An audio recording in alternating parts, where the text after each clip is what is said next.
Ang daan ay makitid at puno ng balakid.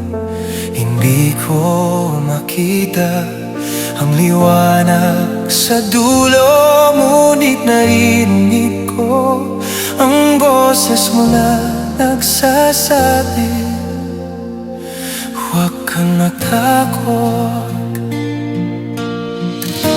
Binibigyan mo ko ng lakas na hindi ko alam na meron ako. Sa bawat hakbang, ikaw ang aking gabay. Ang paghihirap na ito'y hindi walang kabuluhan, dahil alam ko ikaw ang nasa tabi ko. Sa oras ng paghihirap, ikaw ang aking kanlungan.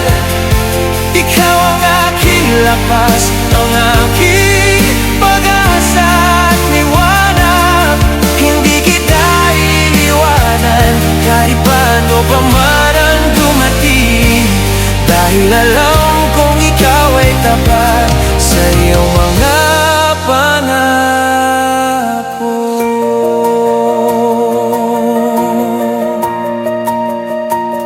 Minsan ay nagtanong ako kung bakit ganito, bakit kailangang maranasan ang ganitong hirap. Ngunit binigyan mo ako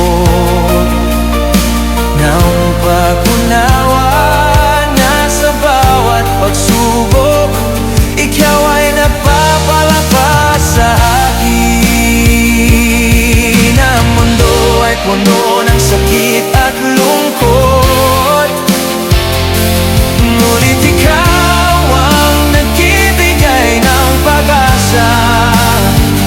Pinabago mo ang aking mamaluhan, ang kalungkutan, sa mga ngiting puno ng kagalagan. Sa oras ng paghihirap, ikaw ang aking kanlungan. Ikaw ang aking lakas, ang aking pag-asa at liwanag. Hindi kita iiwanan kahit paano pa man ang dumating, dahil alam kong ikaw ay tapat sa iyong mga pangako. Lumalakip ako sa inyong tahanan, nagpapasalamat sa iyong kabutihan.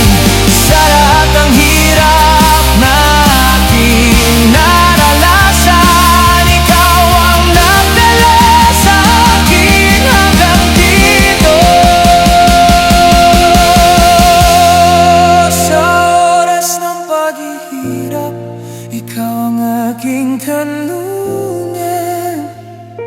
Ikaw ang aking lakas, ang aking